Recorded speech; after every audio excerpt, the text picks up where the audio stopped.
नमस्ते, क्या हाल चाल भाई। CUT/UG के अध्यायों कैसा चल रहा है तैयारी। उम्मीद है यार ठीक ठाक पढ़ रहे हो क्या ना। नहीं पढ़ रहे हो तो शुरू करो, सितंबर खत्म होने वाला है भाई, है ना। थोड़ा बहुत तो करना ही चाहिए, NCERT के साथ साथ लगाते जाओ आप, है ना। बाकी बोर्ड की तैयारी कर दो। जो रिपीट हो गए, जो मतलब ड्रॉपर हैं, उनके लिए तो मौज है भाई। आपको आपके लिए क्या, आप तो पढ़ाओ, इसके अलावा तो कोई ऑप्शन ही नहीं है अगर आपने 2026 के लिए एडमिशन के लिए रुके हुए हो तो, है ना। तो देखो हम लोग क्या देख रहे थे, टॉपिक वाइज देख रहे थे। जो 2025 के प्रीवियस ईयर क्वेश्चन जो लास्ट में आए हुए थे ना, टॉपिक वाइज देख रहे थे। 10 टॉपिक मैंने डिवाइड किया हुआ था, सबका वेटेज लिखा हुआ था। 6 टॉपिक हम डिस्कस कर चुके हैं, है ना। आज जो डिस्कस करने वाले वो है डिफरेंशियल इक्वेशन। चलो तो बिना समय बर्बाद किए शुरू करते हैं। क्वेश्चन नंबर 4 देखते हैं भाई, पहला सवाल इनका कैसा है डिफरेंशियल इक्वेशन में। तो उन्होंने बोला कि जनरल सॉल्यूशन, एक डिफरेंशियल इक्वेशन दिया, जनरल सॉल्यूशन वो पूछ रहे थे, ठीक है। अब यार देख के गट फीलिंग क्या आ रहा है, जैसे ही देखा हमने ना, तो एक फीलिंग क्या आ रहा था कि यार इसको देखो और इसको देखो, देखने का बस मन कर रहा था एक बार, और एक बार मन कर रहा था कि इसको देख लें और इसको देख लें। क्या यहां से तो नीचे वाले में दिख रहा था कि वाई वाई अगर कॉमन लेंगे तो x+1 बन गया, और फिर लग रहा था यार x+1 तो पहले से मौजूद था ही, तो दोनों को कुछ ना कुछ कॉमन वामन लेके काम कर लिया जाएगा। तो तुम एक काम करो, यहाँ पे काम करते हैं कि dy बाई जो dx था ना, इसको एक बार लिख लेते हैं कि ऐसे लिख लेते हैं कि xy प्लस y, और यहाँ पे लिख लेते हैं कि x प्लस वाई, भाई तू एक साथ रह। फिर इसको मैंने बोला कि ठीक है यार तू y कॉमन आ जा, तो यहाँ पे तू आ जाएगा x+1, और ये बोलेगा कि ठीक है भाई तू है x+1, है ना। ठीक है, तो ये बोला कि यार मेरे को कॉमन ले लो, x+1 को आप ले लो, है ना, एक साथ मेरे को अच्छा लगेगा, x में खेलेंगे, और इधर बोला कि चलो आप y में खेल लो। फिर वेरिएबल सेपरेबल जिंदाबाद। तो वो क्या बोल रहा है, अच्छा ये क्या था dy/dx, तो वो क्या बोल रहा था कि यार y वाला फंक्शन जो है ना एक तरफ कर लो और x वाला एक तरफ कर लो, हाँ हो ही जाएगा बहुत आसानी से, कुछ दिक्कत ही नहीं है। तो dy के नीचे तो क्या आ गया मेरा भाई, y+1 आ गया, डन, हाँ ठीक है। और इधर क्या आ गया कि x+1 था, तो बोला कि तू इधर आ रहा है dx चला जा।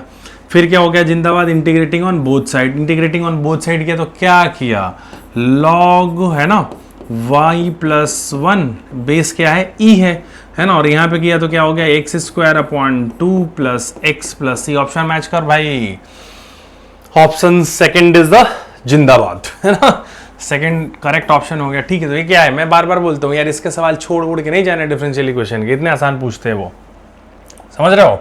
मतलब डिफरेंशिएशन और इंटीग्रेशन आपने कर लिया तो हो गया डिफरेंशियल इक्वेशन, खत्म बात। अब ये जरा देखो मैच द फॉलोइंग, और मैं बार बार बोल रहा हूँ, देखो मेरे जितने सारे CUT/UG की वीडियो देखो, मैं बार बार बोलता हूँ कि मैंने इसका एकदम जो क्वेश्चन बनाना है उसका मैंने एक चीज पकड़ा हुआ है, मैच द फॉलोइंग वाला। मैच द फॉलोइंग वो बोलता ही है कि 30 सेकंड में करो, मतलब ABCD थोड़ी ना सॉल्व करा रहा है आपसे। ध्यान से देखो ऑप्शन, मैं बार बार बोल रहा हूँ कि ऑप्शन सबसे पहले पढ़ना, हर क्वेश्चन में बोलता हूँ, समझ रहे हो आप। मैं बार बार बोल रहा हूँ कि हर क्वेश्चन के ऑप्शन पहले पढ़ लिया करो, मैच द फॉलोइंग वाला खास करके। 90% में तो ऐसा ही हो जाएगा, 10 10% हो सकता है मैं गलत हो जाऊं। तो जरा सी देखो जरा ध्यान से, मैं तो देख रहा था कि सी वाला ऑप्शन को जरा ध्यान से देखो, सॉरी मतलब ऑप्शन तो सब देखो, मतलब सी वाला देखो कि सी किससे किससे मैच है। सी देखो यहाँ सेकंड से मैच है, फर्स्ट से मैच है, थर्ड से मैच है, फोर्थ से मैच है, मतलब सब अलग अलग से मैच है सी। तो मैं क्यों करूंगा AB सॉल्व, क्यों करूंगा D सॉल्व भाई, क्योंकि ये सॉल्व करूंगा तो फोर्थ साला 1 2 3 में भी फोर्थ है, बात समझ रहे हो आप। तो मैं सीधा C सॉल्व करूंगा, और C सॉल्व भी क्यों करूंगा, मेरे को देख के लग रहा था अच्छा ये जरा ध्यान से, तो E का पावर में dy/dx लिखा हुआ है, मैं कैसे चाह के भी dy/dx को यहां से एलिमिनेट नहीं कर सकता हूं, आप समझ रहे हो। मतलब किसी भी फंक्शन के आर्गुमेंट, अच्छा आर्गुमेंट से कंफ्यूज मत हो, आर्गुमेंट बोलने का मतलब ये है कि जैसे e⁻, मान लो यहाँ पे जो लिखा है ना उसको बोलते हैं आर्गुमेंट। जैसे मान लो यहाँ जो है ना साइन, यहाँ पे जो लिखा है ना उसको बोलते हैं आर्गुमेंट।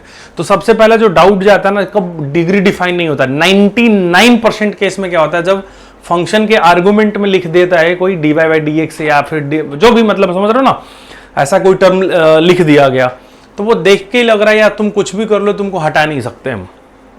तो मतलब सी किससे होने जा रहा है, नॉट डिफाइंड, सेकंड से मैच होने जा रहा है।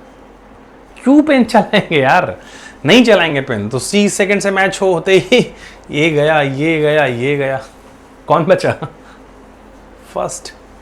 ठीक है, तो ये क्यों है, बाकी आप घर पे सॉल्व करते रहना, सब कुछ सॉल्व करके देखना आ जाएगा, है ना। नहीं सॉल्व हो रहा होगा A B और D तो मेरे को बताना, मैं सॉल्व कराऊंगा। अच्छा यहाँ पे जरा ध्यान से देखो, ये जो 3 है ना ये फर्जी में, जबरदस्ती किसी ने मिस प्रिंट कर दिया हुआ है, और यहाँ पे जो 12 है ना ये भी फर्जी है, समझ रहे हो, यहाँ पे लिखा हुआ है, समझ रहे हो।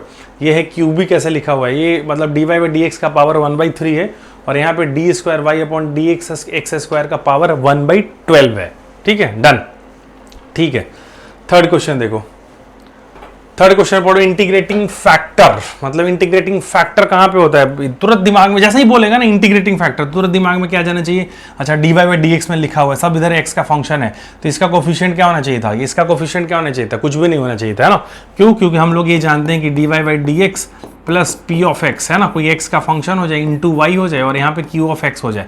अगर ऐसा हो जाए तो हम उसको क्या बोल देते हैं कि भाई ये लीनियर डिफरेंशियल इक्वेशन है, और इसका जो इंटीग्रेटिंग फैक्टर होता है वो क्या हो जाता था बताओ, e raise to power p of x, बस उसको फिर क्या कर लेते थे, इंटीग्रेट कर लेते थे, है ना। डन, ठीक है। तो अब जरा इसको थोड़ा सा दिमाग लगा के करते हैं, तो देखो कैसे बन जाएगा कि ये हो गया dy बाई dx हो गया, मैंने क्या कर दिया एक्स स्क्वायर से पूरी इक्वेशन में डिवाइड लगा दे रहा हूँ, ठीक है। तो यहाँ तो क्या बन गया x अपॉन एक्स स्क्वायर हो गया इंटू वाई हो गया, और यहाँ पे क्यों लिखूंगा, मेरे को दिख रहा है function of f of x बनने जा रहा है। ये क्या बनने जा रहा है, कोई भी फंक्शन किसका बनने जा रहा है, x का बनने जा रहा है, ठीक है। मेरे को इसमें टाइम वेस्ट नहीं करना है अपने को, ठीक है। तो ये क्या कर दिया हमने कि ये उसको सॉल्व किया, तो p ऑफ x की वैल्यू क्या आ गई, 1 अपॉन एक्स। तो इंटीग्रेटिंग फैक्टर क्या हो गया, 1 अपॉन एक्स था। देखो कितना आसान सा सवाल पूछ रहे हैं यार, वो पता नहीं इस बार बच्चे, हाँ मतलब कई लोगों ने डर गए, पता नहीं क्यों, मैच द फॉलोइंग जैसे क्वेश्चन है। तो यहाँ पे क्या हो गया, log x बेस e। अब क्या है, अब आपको टेस्ट कर रहा है कि इसको log आता है कि नहीं आता, इसका आंसर ही क्या होता है, x होता है। क्यों, क्योंकि log की प्रॉपर्टी है a raise to power log, और यहाँ पे मान लो लिखा है m फॉर m, है ना, mod x फॉर मैथ्स, ठीक है। ये बेस ई ए है, तो यहाँ पे क्या आंसर क्या आ जाएगा, m फॉर m, बस ये तो जानते हो आप लॉग में, ठीक है। तो ऑप्शन कौन सा मैच कर गया, थर्ड मैच कर गया, खत्म। अब ये चलो क्वेश्चन नंबर 4, एक चौथा सवाल देखो कैसे आया हुआ है उन्होंने, बताओ। General equation of differential equation ऐसा पूछा, आप कई लोग जबरदस्ती क्या करेंगे, x प्लस वाई को t मान लेंगे। भाई क्यों कर रहे हो, ऐसे सोचो ना उसको, वो ये dy बाई dx लिखा था, हाँ लिखा था, इसको हम चाहते तो लिख लेते e raise to power x into e raise to power y, लिख लिया। अब y को वेरिएबल सेपरेबल बोल ही रहा है कि हम है मौजूद, क्यों परेशान हो रहे हो आप मेरे रहते। तो dy by upon e raise to power y कर लिया, और इधर क्या कर लिया, e raise to power x into dx कर लिया, सिंपल। इसको चाहो तो और अच्छे से लिखने के लिए क्या लिख लिया, e raise to power minus y, यहाँ रहा dy, और ये क्या होगा e raise to power x into dx, ठीक है। अब क्या बोल रहा है कि इंटीग्रेटिंग ऑन बोथ साइड कर दो, भाई हमको इंटीग्रेटिंग ऑन बोथ साइड किया तो क्या आ गया, e raise to power minus y divided by -1 बराबर e raise to power x plus c। अब ऑप्शन चेक करो, अच्छा अब ऑप्शन सब कुछ c बराबर सब कुछ दिया हुआ है, तो c बराबर सब कुछ दिया हुआ है, तो ध्यान से देखो इसको कैसे लिख सकता था मैं, कि c बराबर क्या लिख सकता था, ठीक है, ठीक है, ध्यान से देखना, ये -1 इधर एडजस्ट कर दिया तो e raise to power minus y, और ये क्या इसको लेके इधर आ गए तो क्या होगा, e raise to power x, ठीक है ऐसे। अब तुम सोचोगे यार दोनों में तो माइनस है ही नहीं कहीं पे, अरे भाई कुछ नहीं, आपको बेवकूफ़ बना रहा है वो, ये माइनस को इधर कॉमन ले लो, e रेज़ टू पावर -1 और plus e raise to power x ऐसे लिख दिया हमने, है ना। अब बोला कि यार तू क्या कर, -1 मेरे साथ डिवाइड हो जा, तो c के साथ कुछ भी डिवाइड करोगे तो रहेगा तो c ही, भाई क्या रहेगा, ये बड़ा वाला c बन जाएगा वो वाला c नहीं समझ रहे हो, बड़ा वाला c समझ रहे हो आप, मतलब ये c है तो क्या है, कांस्टेंट ही है ना, ये क्या लिखा हुआ है, ये कुछ नहीं है, ये मान लो हमने 1 सेकंड के लिए बोल लिया कि ये क्या है, ये बड़ा वाला c है, समझ रहे हो। तो क्या हो गया ऑप्शन की, ये c बराबर क्या हो गया, e raise to power x plus e raise to power minus y, option match कर लो भाई। c अपॉन -1 क्या होगा, कोई कांस्टेंट ही तो आएगा यार, -2 भी होता तब भी कांस्टेंट आता, समझ रहे हो, कुछ ऐसा मत सोचना आप उल जलूल का जबरदस्ती का डाउट क्रिएट करने के लिए। तो क्या हो गया, सेकंड इज द ऑप्शन, ठीक है। Thank you. तो इसके सवाल मत छोड़ के जाना भाई, है ना, सीरियस रिक्वेस्ट है, ठीक है। Thank you.